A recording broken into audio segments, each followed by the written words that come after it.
Më mirë të dini se kush jeni, sepse nëse se dini, djalli do të kërcej mbi ju dhe do t'ju marrë çdo gjë që keni, do t'ju zhvaz çdo gjë, do t'ju shkel dhe do t'ju çojë në drejtimin e gabuar.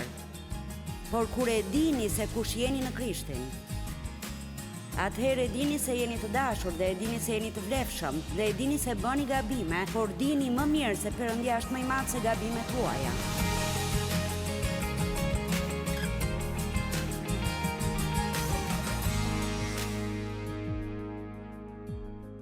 Cili është qëndrimi juaj ndaj vetes suaj?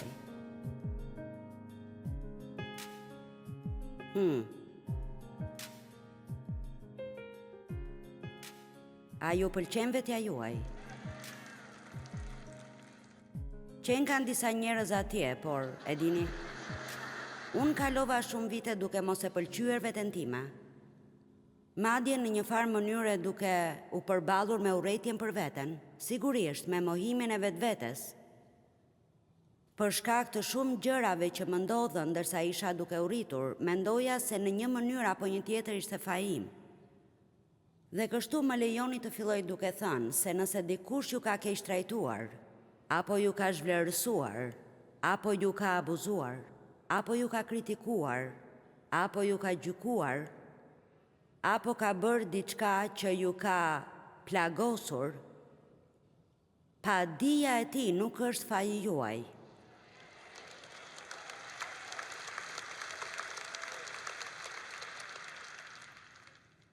Mos e urreni atë, mos u zemroni me të, sepse nëse e bëni, kjo thjesht do të vazhdojë të jap atij pushtet mbi ju.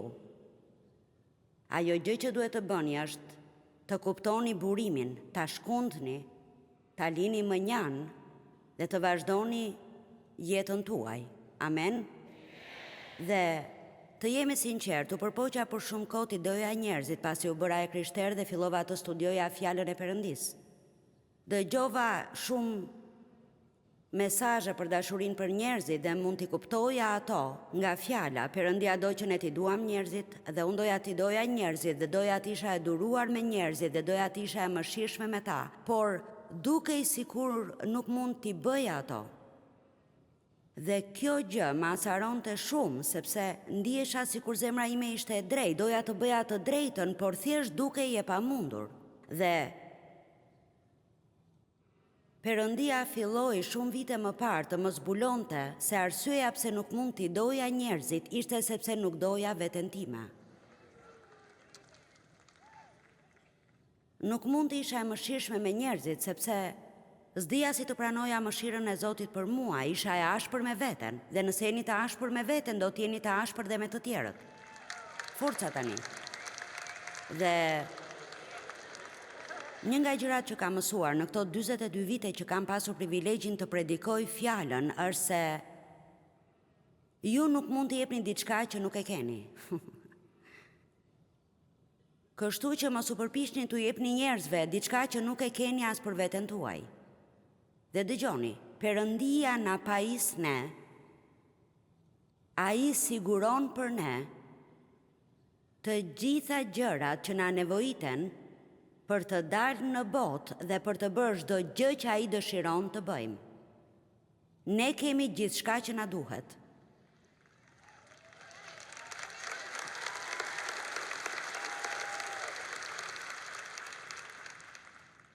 Por nëse nuk e dini këtë, pavarësisht se çfarë keni, nuk do t'ju sjell asnjë të mirë dhe nëse nuk po ju sjell asnjë të mirë, nuk mund të dalë prej jush për t'i sjellë ndonjë të mirë dikujt tjetër. Dhe e di se shumë nga ju ndoshta e kanë dëgjuar këtë, por s'ka rëndësi nëse e keni dëgjuar mira herë, nëse djalli arrin t'ju bëjë të mos e pëlqeni veten tuaj, ai tashmë e ka fituar betejën në jetën tuaj.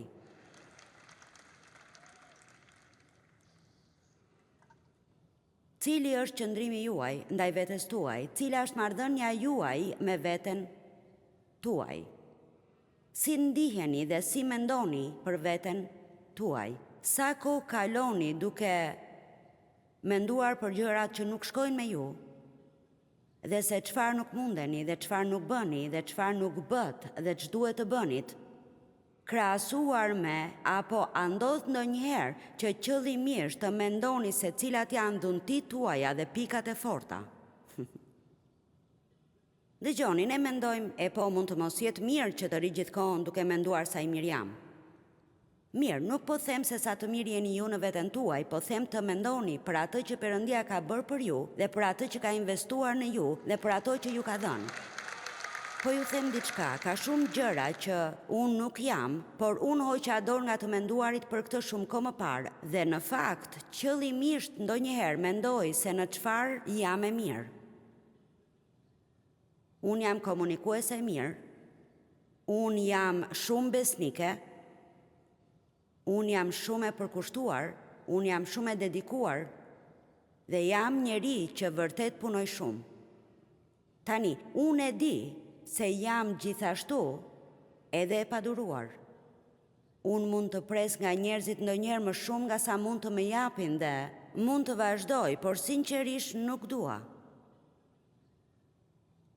Sepse nuk dua të jap djallit kohë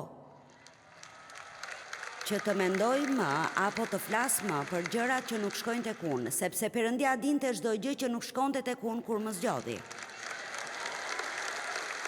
Dhe e njëjta gjë vlen edhe për ju. Nëse më keni dëgjuar, kam folur në lidhje me të menduarit e gjërave që Perëndia ka bërë për ju, më shumë se sa për gjërat që ndodhin rreth jush. Të mos kapemi shumë pas rrethanave tona dhe gjërave që nuk kemi dhe se çfarë nuk po shkon mirë dhe se çfarë nuk po bëjnë njerëzit dhe të kapemi tek diçka tjetër, s'ka rëndësi sa e vogël është ajo që është e mirë në jetën tonë, diçka që Perëndia po bën në ne dhe le ta festojmë atë gjë. Dhe sa më shumë të festojmë gjërat e mira, aq më të vogla do të bëhen gjërat e këqija. Forca tani. Sa më shumë të përqendroheni tek ajo që nuk shkon tek ju, aq më e madhe do të bëhet. Thash se sa më shumë të përqendroheni në atë që nuk shkon tek ju, aq më e madhe do të bëhet, dhe aq më të pakta janë gjasat që ta hiqni qafe atë.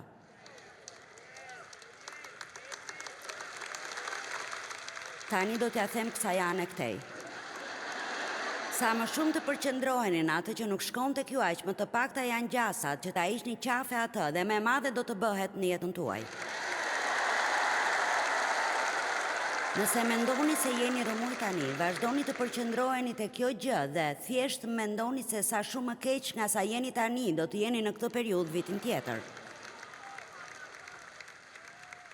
Por ja se çfarë duhet të mendoni. Jam I mirë në këtë. Jam I fort në këtë. Çfarë do qoftë, në fakt, unë dua t'ju sfidoj që ta shkruani këtë në një letër.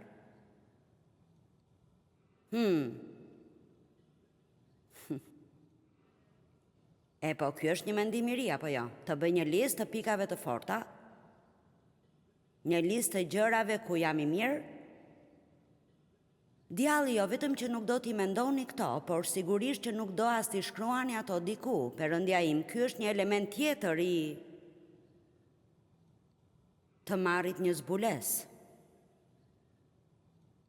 Në fakt, nëse keni mundësi, ndoshta mund të keni miq shumë të mirë dhe thjesht të thoni, po të them se ku jam unë I mirë.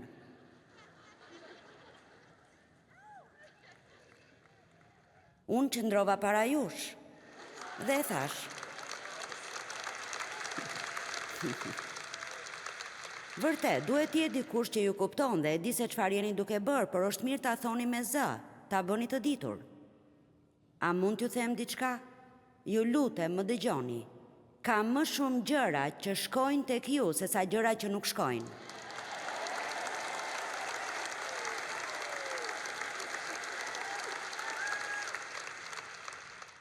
Ka më shumë gjëra që shkojnë tek ju se sa që nuk shkojnë. Problemi është se ju përqendroheni tek ato që nuk shkojnë dhe disa nga ju madje mund të jenë plotësisht të verbër ndaj tyre. E dini, unë s'jam kuzhiniere e mirë, gatuaja shumë disa vite më parë, gatuaja vakte të shijshme për familjen time çdo ditë, por nuk jam më e mirë në këtë gjë tani. S'kam gatuar prej kohësh, nuk dua ta bëj. Nuk e vras mendjen, s'më duhet dhe s'do ta bëj.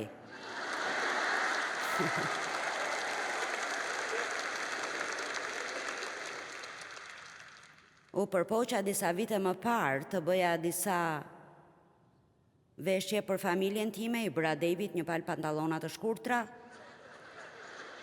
po përpiqesha të isha një grua normale. Po sa e mërzitshme është të jesh normale, unë s'dua të jem normale. Unë dua të jem diku në një stratosferë tjetër, diku tjetër, ndryshe nga sa janë njerëzit e tjerë.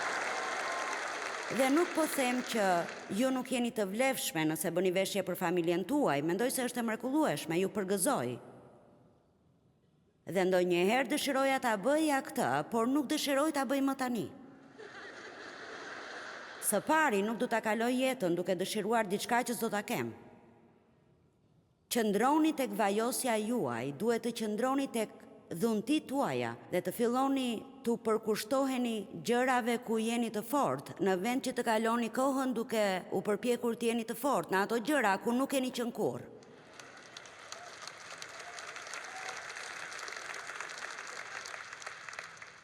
E dini çfarë do t'ju them, nëse doni këshillim, unë nuk do të isha personi i duhur. Jam shumë e mirë për këtë nga platforma, por e dini s'do të isha e përshtatshme. E dini pse? Sepse unë mund t'ju them për 2 sekonda problemin që keni dhe ne s'do të nxjerrim justifikime, nuk do të bëjmë lojra. Ky është problemi, kjo është ajo që duhet të bësh. Shko dhe bëje, nëse nuk e bën, më mirë mos u kthe përsëri këtu. Sepse unë nuk dua të thjesht nuk e bëj këtë. Nuk e bëj këtë. Unë nuk bëj dasma, mos ma kërkoni ta bëj këtë. Unë nuk bëj dasma, kam bërë 3 dasma dhe në të parën që bëra, dhe kjo është e vërteta para Zotit, në të parën që bëra, predikova aq gjatë sa shoqëruesi të dhëndrit, i ratë të fikët. Ushtri tek muri që ndam platformën nga skena e adhurimit, ishte një mur gjysmës si parmak. Koka e tij u përplas tek muri, sepse nëse vini një mikrofon para meje dhe më thoni të flas, unë nuk di se si t'i bëj gjërat nga pak.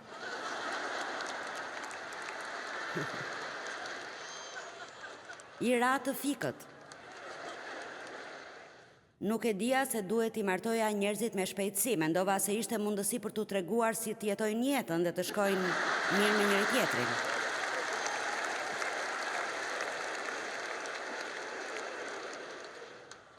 Duhet të studioja më shumë për një dasëm se sa për një predikim. Nuk është diçka ku unë jam e mirë, por ka gjëra ku jam e zonja. Kur jeni të Zotët në diçka e shijoni. Mos u përpiqni më të jetoni në bazë të pritshmërive të tjerëve, ashtu siç ata mendojnë se duhet të jetoni, dhe të përfundoni duke bërë gjëra që nuk ju pëlqejnë, ndërsa humbisni të gjitha ato gjëra që ju pëlqejnë. Unë u mahnita kaq shumë, mendova se ishte shumë për të qeshur, nuk e di nëse ju do të mendoni kështu, por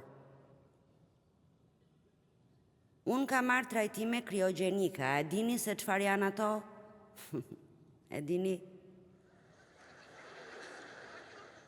Është një gjë ku futesh dhe temperatura shkon gati -55 gradë Celsius dhe ri aty për 3 minuta, dhe kjo gjë largon entjen e trupit dhe rrit metabolizmin, djeg shumë kalori dhe trupi merr energji. Është thjesht. Në fakt kjo më ndihmoi shumë për rikuperimin e problemit me shpinën. Mirë, me qëra fjala, e binda Chris Kanein që të vinte me mua javën e kaluar. Në fillim ajo tha në asnjë mënyrë nuk e bëj këtë, i thash, unë jam 75. Dhe ti e 52, dhe nëse unë mund ta bëj këtë dhe ti nuk e bën, atëherë unë nuk do të lë rehat. Mirë, asaj i pëlqejnë sfidat, kështu që e bëri, por unë do të doja të kisha mbyllur grilën, por ishte për të qeshur. Ajo po kërcente poshtë e lart gjatë gjithë kohës. Aty rrihet vetëm 3 minuta, por është shumë ftohtë. Dhe kështu, Ua tregova këtë për t'ju thënë se personi që bën trajtimin është një pajisje që drejton dikush dhe duhet ta monitoroj. Dhe ai bisedon me pacientin për t'i hequr mendjen nga ajo që po bën, që është gjë e mirë. Dhe ajo më tha: "O, këtë javë do të flasësh ti apo jo?"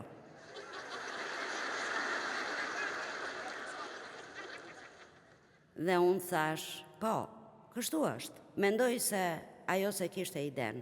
Dhe Krisi tha: "Ku bëhet kjo?" Unë thash: "Do të bëhet te Kupola." Dhe ajo tha: "Te Kupola?" Unë thash: "Po, atje ku bënin më parë ndeshjet e futbollit." Ajo tha: "E po, sikur është pak e madhe apo jo?"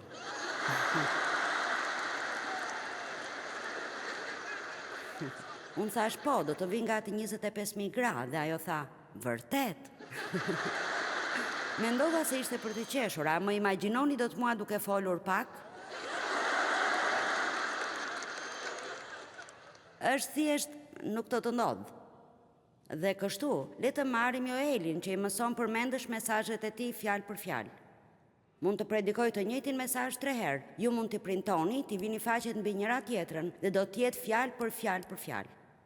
E po, unë mezi arrit të kujtoj se ku e kam telefonin këto ditë.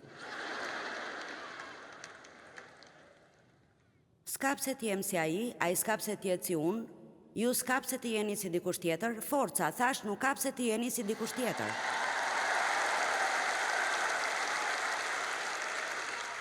Mund të jeni si vetja juaj. Dhe shpresoj që në këtë kohë të shkurtër që kam me ju, mund t'ju ndihmoj të keni një qëndrim më të mirë ndaj vetes dhe që ju të mund të dilni prej këtej me vetbesim, sepse unë dua t'ju them se një grua e sigurt, e mbushur me Perëndin, është e rrezikshme dhe e pandalshme. Vërtet, ju vërtet jeni. Vërtet dhe absolutisht jeni. Gratë janë të jashtëzakonshme. Unë kam këto gjërat plastike që dalin nga vendi her pas here dhe sa po vura re që doli njëra tani dhe dje kishte rënë njëra dhe unë ja dhash njërit prej djemve që janë me mua dhe në fakt mund të rregulloj çdo gjë. Mendova e po kjo s'është asgjë për të, kështu parë se ai kishte hequr 2 dhe po hiqte të tretën dhe nuk po e rregullonte, por po e prishte atë. Kështu pastaj Meti hyri në mes dhe donte ta ndihmonte dhe ja ku janë 2 burra të rritur që supozohet të kenë aftësi dhe nuk po bashkojnë dot këtë gjën e vogël. Unë thira Penin, asistenten time administrative, dhe ajo e rregulloi për 1 minutë.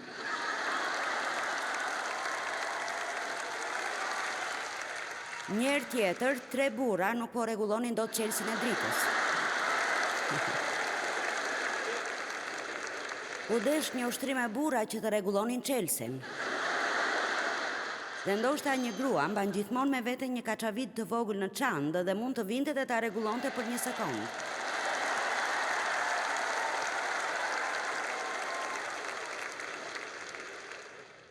Kështu mos lejoni më që njerëzit t'ju poshtërojnë, sepse mund t'ju them se çfarë nuk jeni. Ju nuk jeni thjesht një grua. Ju jeni grua.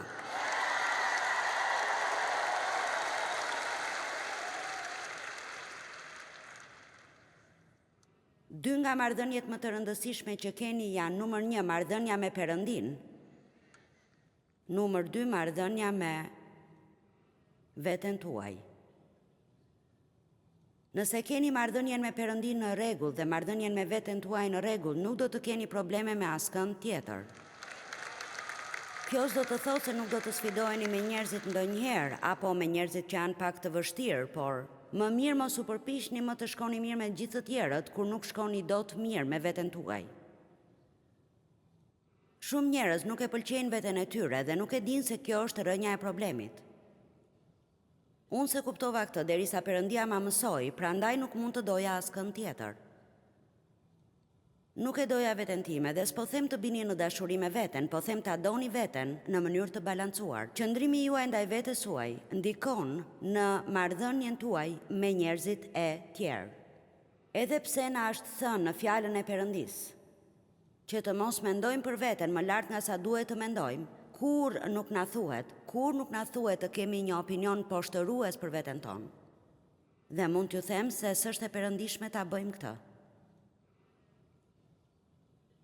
Ne duhet të mësojmë ta shohim veten në Krishtin.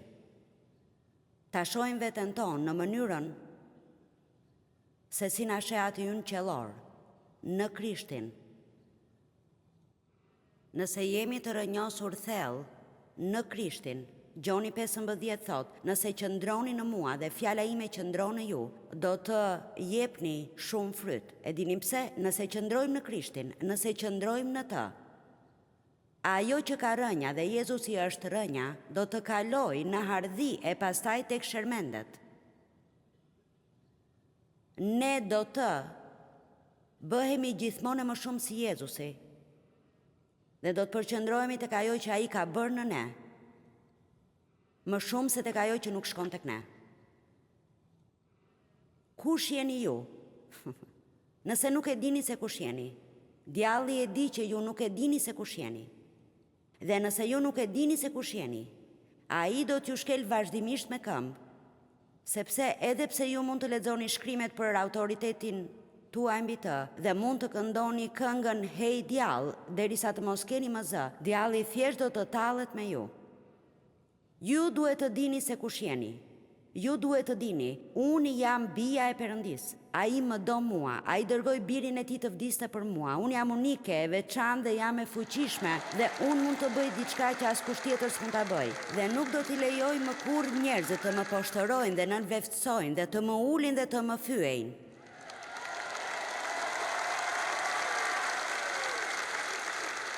Nuk ka përse të lejoni askënd në gjithë këtë planet që të vendos dobin dhe vlerën tuaj. Dhe sa herë bëjmë të nga që dikush tjetër na keq trajton, apo dikush tjetër na refuzon, apo dikush nuk na pëlqen, ne mendojmë se ai ka të drejtë dhe ne kemi një problem. Jo të gjithë do të na pëlqejnë, më vjen keq t'ju them, por pavarësisht sa të ëmbëlihemi, jo të gjithë do të na pëlqejnë. Në fakt, ekspertët thonë, kushdo qofshin ata, po ne habitemi kur dikush na thot, ky ekspert thot se ne mendojmë se duhet të dëgjojmë, kur ne mund të dimë më shumë se ai. Por ekspertët thonë se 10% e njerëzve nuk do të na pëlqejnë sido që të sillemi. Kështu më mirë të vazhdoni të jeni vetvetja dhe të kënaqeni, të shohim veprat e apostujve 19, vargu 11. Perëndia bënte mrekulli të jashtëzakonshme me anë të duarve të palit. Ai sa mbi të sëmurët sillnin peshqir dhe përparse që kishin qenë mbi trupin e tyre dhe sëmundjet largoheshin prej tyre dhe frymërat e liga dilnin prej tyre. Wow! A nuk paguheshin profesionalisht disa nga egzorcistët shëtitës judenj? Kishte njerëz në atë kohë që ishin egzorcist me pagesë për të nxjerrë demonët nga njerëzit. Disa yshtës shëtitës judenj u orvatën të thrasin emrin e Zotit Jezus mbi ata që kishin frymërat e liga, duke thënë, ju përbetohemi për Jezusin që pali predikon. Po se kuptuat këtë, u mbisni thelbin. Ja thelbi, ata se njihnin Jezusin. Dhe djalli e dinte se ata nuk e njihnin Jezusin. Dhe ata thoshnin, ne ju urdhërojmë të dilni në emrin e Jezusit që pali predikon. Tani të shohim vargun tjetër. Ata që bënin këtë ishin 7 bijtë e një far Skevi, kryeprift jude. Por fryma e ligu përgjigj dhe tha, unë e njoh Jezusin dhe e di kush është pali, po ju cilët jeni?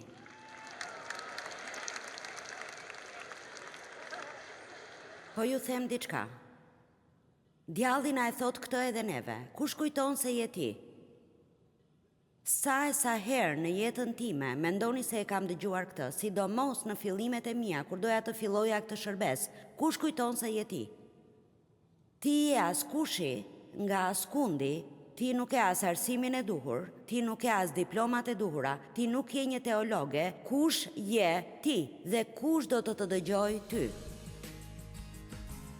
Mirë, po ju them diçka, kur Perëndia drejtoi gishtin tek ju, kur Perëndia vë duart e tij në jetën tuaj, pavarësisht se çfarë dini ju, apo se kë njihni, apo se çfarë nuk dini dhe se kë nuk njihni, është vajosja e Perëndisë që sjell ndryshimin më të madh në botë.